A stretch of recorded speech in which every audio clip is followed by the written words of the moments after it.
Alhamdulillah, wassalatu wassalamu ala Rasulillah Muhammad ibn Abdullah wa alihi wa sahbihi wa man tabi'ahu wa wa'lah. Amma ba'du. Subhanaka la ilma lana illa ma 'allamtana innaka antal alimul hakim. Rabbi shrah li sadri wa yassir li amri wahlul 'uqdatam min lisani yafqahu qawli. Hadratil mukarramin, para alim ulama, para habaib, bil khusus Al-Habib Abdullah Al-Mahdali, Al-Habib Taufik bin Abdurrahman Al-Habsyi, Al-Habib Muhammad bin Qusay Al-Haddad, juga guru kita tercinta Kiai Haji Safitri Arsyad, Kiai Haji Syahruddin Arsad, segenap para asatid, para ulama, mudah-mudahan mereka semua sehat walafiat, dipanjangkan umur, berkah dunia dan akhiratnya. Juga terlebih khusus yang saya muliakan sahibul bait, yaitu yang mulia Al-Ustad Irwandi beserta keluarganya. Mudah-mudahan beliau diberkahi ilmunya, dipanjangkan umurnya, diberikan sehat walafiat. Amin ya rabbal alamin. Segenap para hadirin sekalian, juga Bapak RT, Bapak RW, segenap aparatnya, segenap tokoh masyarakat, para sesepuh, para hujaj, para bapak-bapak, ibu-ibu sekalian. Alhamdulillah, malam ini kita hadir kembali dalam acara Maulid Rasulullah Sallallahu Alaihi Wasallam, juga dalam hal melaksanakan haul daripada almarhum Haji Muhammad Sanan bin Haji Sanib. Maka mudah-mudahan dengan pembacaan maulid yang dibacakan pada ini tempat menyebut tentang kemuliaan-kemuliaan Rasulullah, walaupun dalam bentuk bahasa Arab yang kita ora paham artinya, tapi semuanya mengkisahkan tentang Rasulullah Sallallahu Alaihi Wasallam. Maka dengan itu mudah-mudahan keberkahannya dari Rasulullah terlimpahkan kepada almarhum Haji Muhammad Sanan bin Haji Sanif, sehingga Allah Ta'ala jadikan kuburnya menjadi taman surganya Allah Subhanahu wa Ta'ala. Amin ya rabbal alamin. Saudara-saudara, saya ceramah mulu sampai kehabisan bahan ini. Iya, mau yang diomongin sampai bingung. Karena orang bingung mah jadinya sekata-katanya aja. Sekira-kira paham, syukur. Kalau emang kagak paham, salah dewek, ngapaan dengerin gitu. Dengan harapan mudah-mudahan saya nggak diundang lagi. Karena kalau orang paham mah besok-besok orang bakalan ngundang lagi. Itulah yang aku harapkan.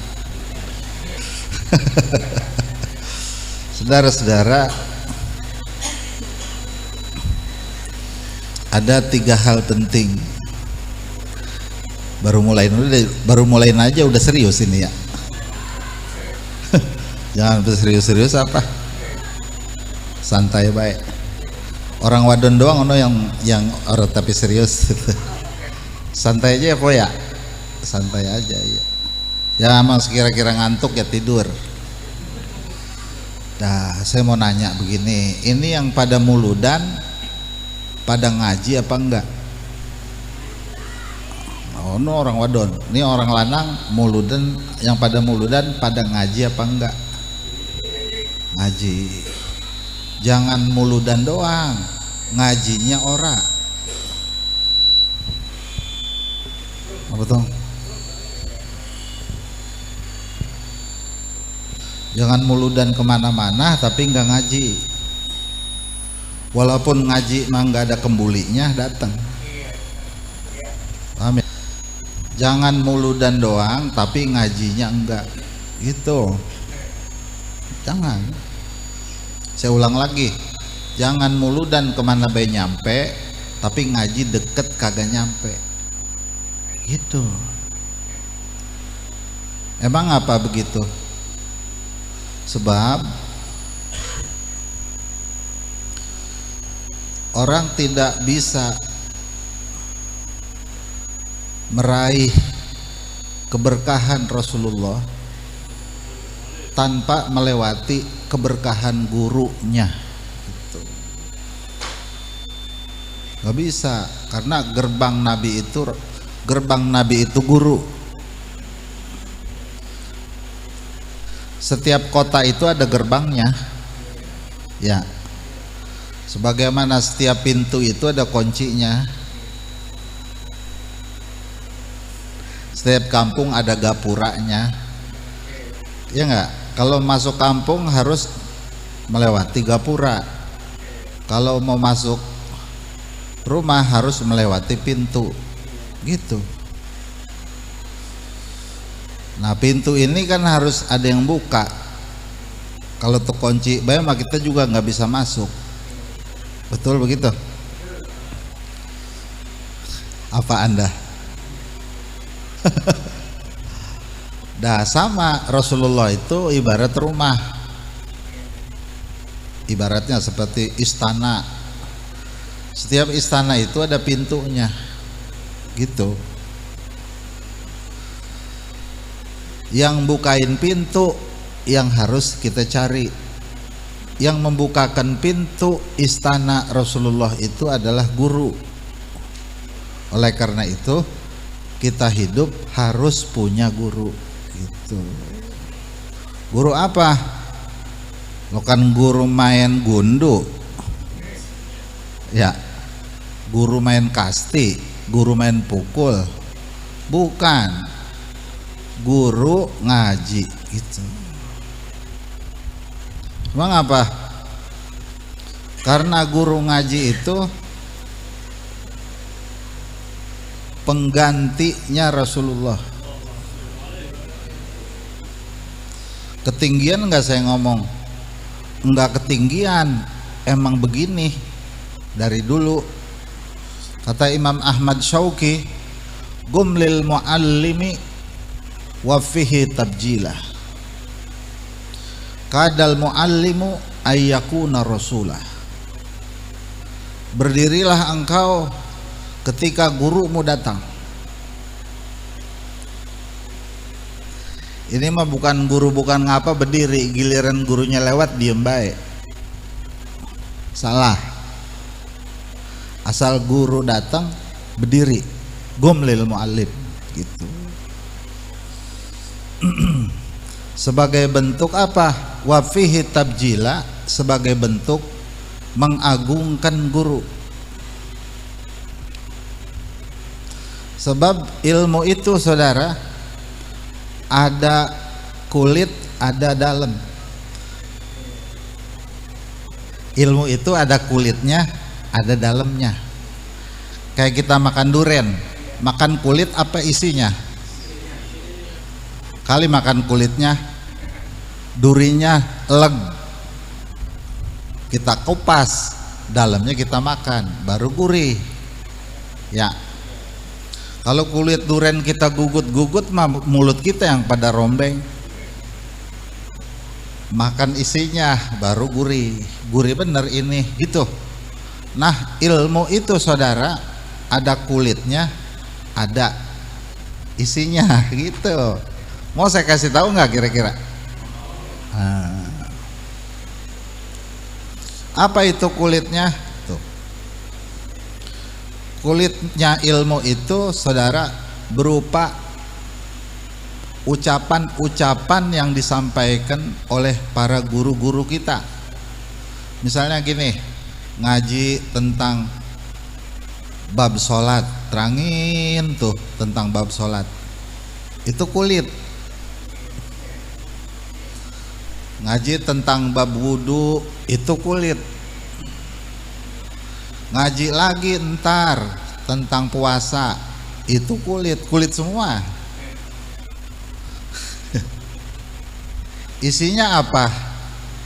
Isinya ilmu itu ketika ada takzim di hati kita kepada guru, maka terbuka isi ilmunya. Isi ilmu itu manfaat dan keberkahan ilmu. Isi itu orang ilmunya dikit tapi doanya mustajab, tuh mustajab tuh isi tuh. Itu orang ilmunya dikit, akhlak kelakuannya bagus, itu manfaat namanya. Itu orang ilmunya dikit, rumahnya mentereng, mobilnya banyak, nah itu ada manfaat, ada berkah. Isinya ilmu tuh manfaat berkah. Buat dapetin manfaat berkah, wafihi tabjilah, agungkan, hormati gurumu. Itu hormat mas saudara, bukan badan membungkuk. Kalau ada guru badan sampai bengkok gitu, pekuk gitu, bukan. Kata Sayyidina Umar bukan di situ. Atawadu'u hahuna, kata Sayyidina Umar. Atawadu'u hahuna, merendahkan hati pada orang itu di sini adanya, di hati. Bukan badan merungkuk tapi hati biasa-biasa aja. Bagaimana biar orang bisa dapat wafihi tabjilah, bisa hormat sama guru? Jangan ngelihat sisi manusianya. Kalau sisi manusianya mah dia sama kita, pakai baju sama, pakai kain sama gitu, pakai peci sama, rambutnya sama. Malah kadang-kadang jelekan guru sama muridnya. Ada gak begitu? Pas lagi dipoto orang kata gini, ini murid lu, buset guru gua, lu mah jelekan dia. Ada yang begitu. Jangan ngelihat luarnya, jangan ngelihat tampilannya. Lihat bahwa di dalam tubuh guru kita itu ada ilmu yang dulu ada di dalam diri Rasulullah.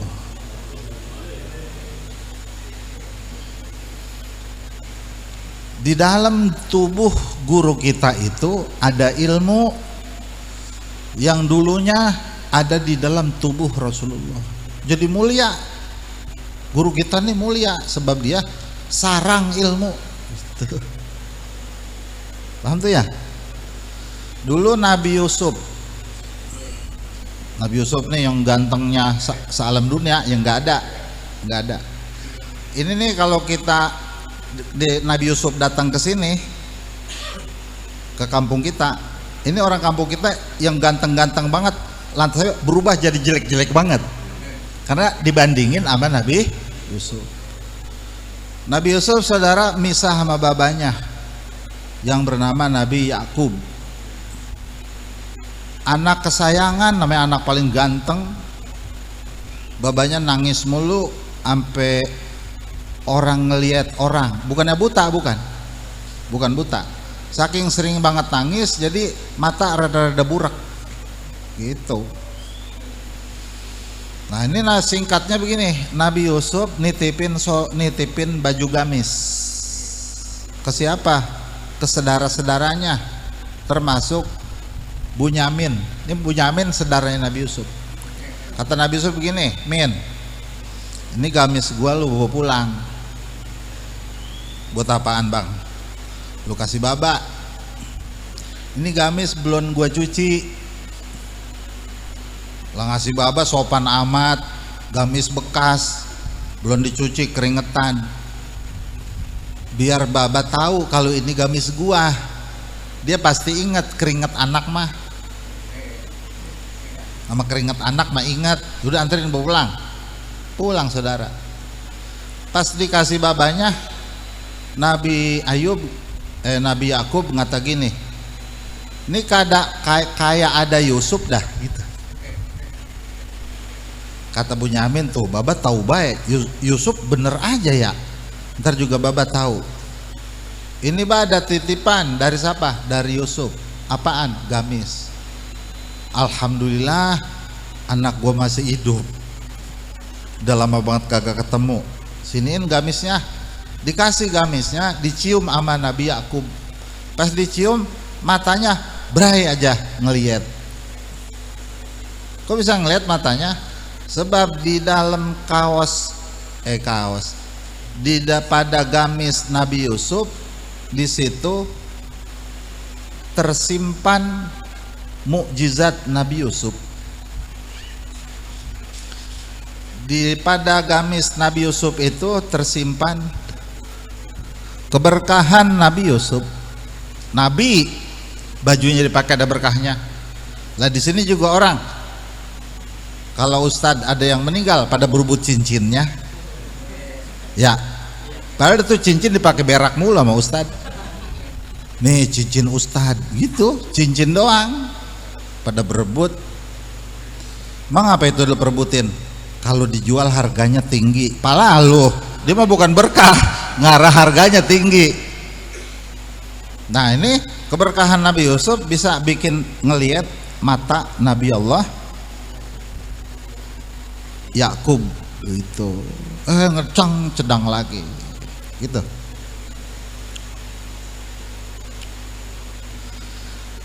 Kalau ini cuman gamis yang di dalamnya ada keberkahan Nabi Yusuf, bagaimana seorang guru yang di dalam tubuhnya terdapat ilmu Nabi Muhammad,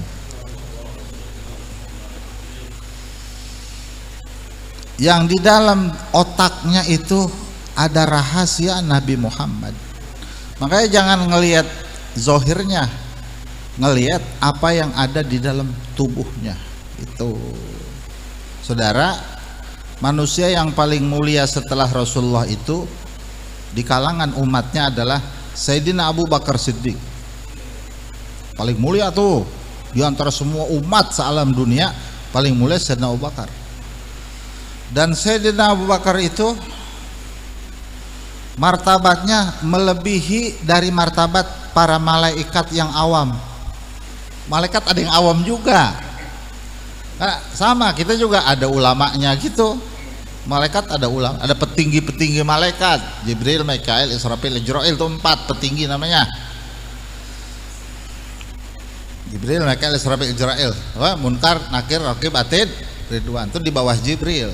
Sisa dari itu malaikat awam namanya, kayak malaikat siang, malaikat malam. Kalau kita wudhu, air yang netes semuanya menjadi malaikat. Kalau orang mendawamkan wudhu, maka selagi wudhunya belum batal, dia dikawal oleh para malaikat. Bahkan andaikan perang orang dawam wudhu, tidak akan terlihat oleh musuhnya. Kalau orang dawam wudhu nggak mempan diteluh, nggak mempan disantet, kagak mempan diguna-guna keberkahan wudhu, sebab di dalam wudhu itu ada berkahnya Rasulullah gitu, ada berkah dari Allah Ta'ala. Kenapa begitu Sayyidina Abu Bakar sampai dapat makom kedudukan mulia? Karena Sayyidina Abu Bakar melihat Nabi Muhammad bukan dari sisi kemanusiaannya. Dia madang, gua madang, bukan begitu. Dia makan nasi, gua makan nasi. Dia makan jengkol, gua makan jengkol. Dia ngerokok, gua ngerokok. Dia ngopi, gua ngopi. Bukan begitu.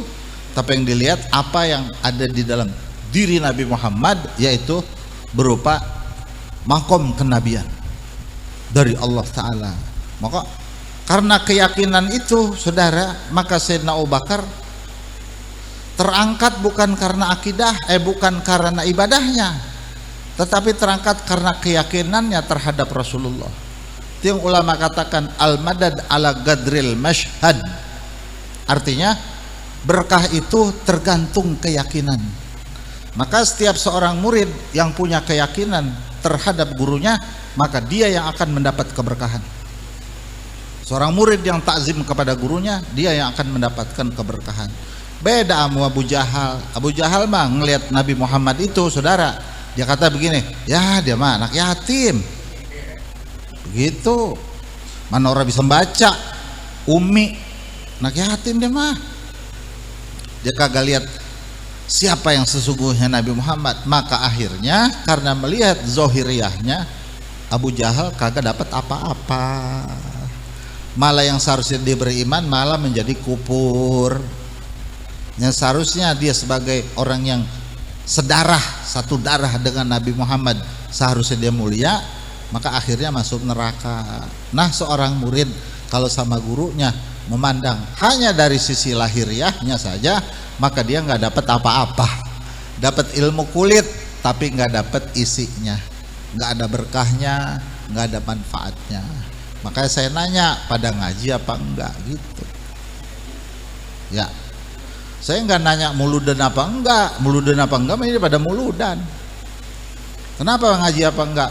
Kadal muallimu ayyakuna rasulah, kata Imam Ahmad Syauqi, nyaris seorang guru itu adalah seorang rasul. Guru itu nyaris bagaikan rasul. Bukan rasul, bukan kayak begini, ente kayak Rano Karno bukan? Bukan, mirip juga cuma tai lalernya, hidungnya mah pesek. Di sini ada tai lalernya, ente kayak Rano Karno. Bukan Rano Karno, kayak Rano Karno. Guru agama itu bagaikan rasul, bukan rasul. Kenapa diumpamakan seperti rasul? Nah, itu pertanyaannya.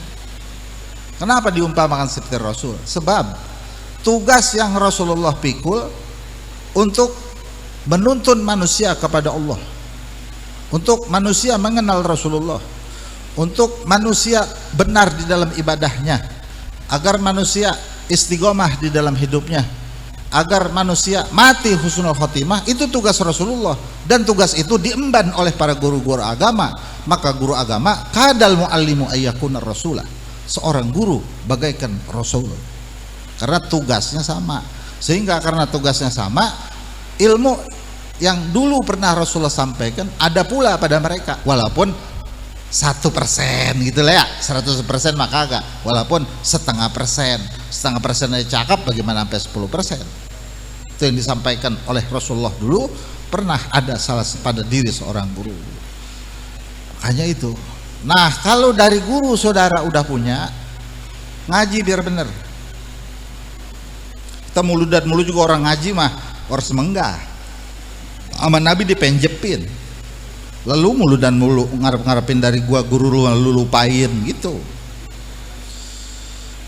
Ngaji di kampung, kita udah punya guru, maka berarti saudara kita punya gerbang menuju Nabi Muhammad gitu. Tebukanya dari situ. Tebuka ke Rasulullah itu dari guru. Kalau udah punya guru dan ada ta'zim kepada guru, maka saudara terbuka pintu ke Rasulullah. Itu kata Habib Ali bin Hamid al-Habsyi, laisa lakal wusulu ila nabiyyik illa min babi syaikhik. Engkau tidak mungkin akan sampai kepada Rasulullah, nggak bisa, illa min babi syaikhik, kecuali dari pintu gurumu. Melewati pintu guru barulah sampai kepada Rasulullah sallallahu alaihi wasallam.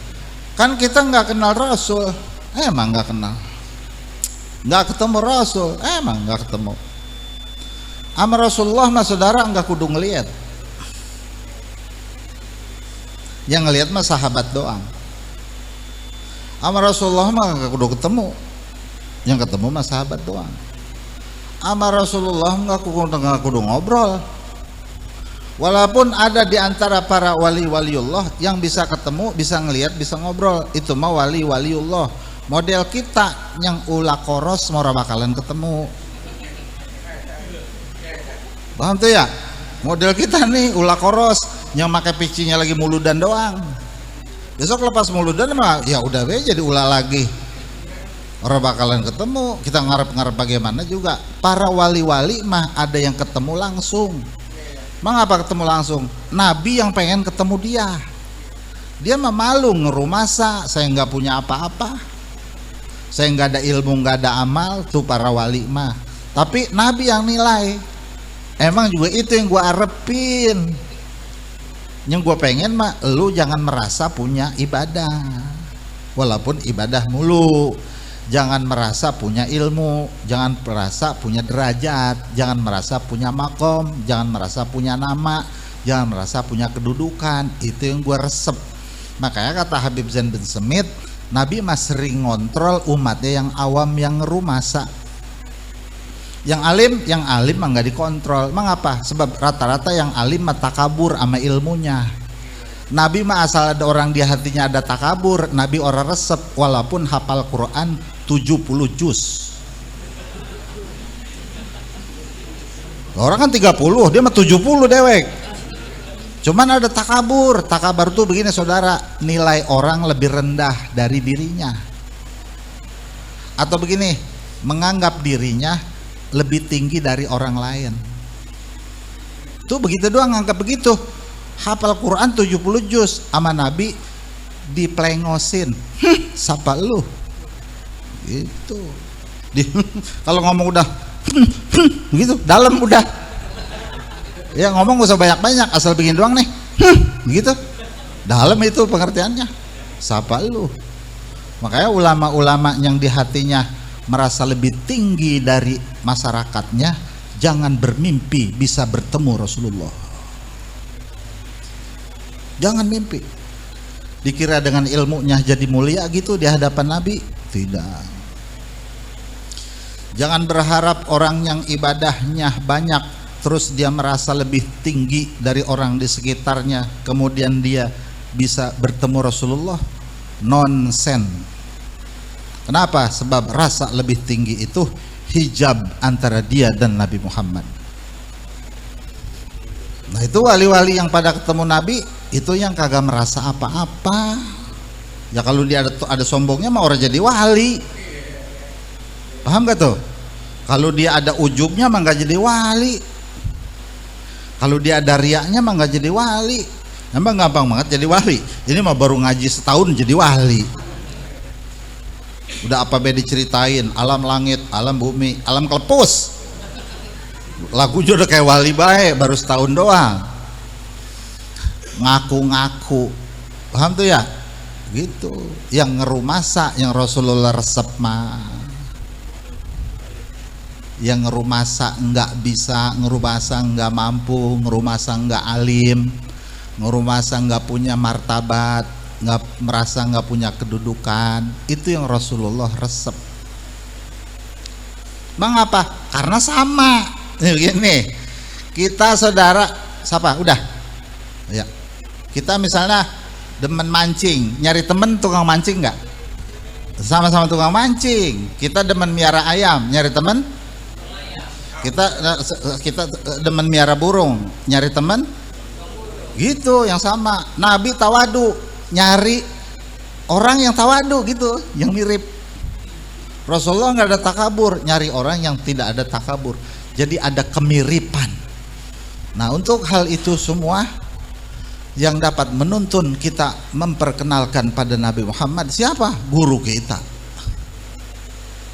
para ulama-ulama, para habaib, para cucu-cucu Nabi namanya, yang hantarkan kita kepada Rasulullah Sallallahu Alaihi Wasallam. Udah datang ya Habib ya? Oh, udah. Udah. Alhamdulillah. Nah terakhir, kalau sudah saudara kenal Nabi Muhammad walau tidak melihat, kenalnya di hati.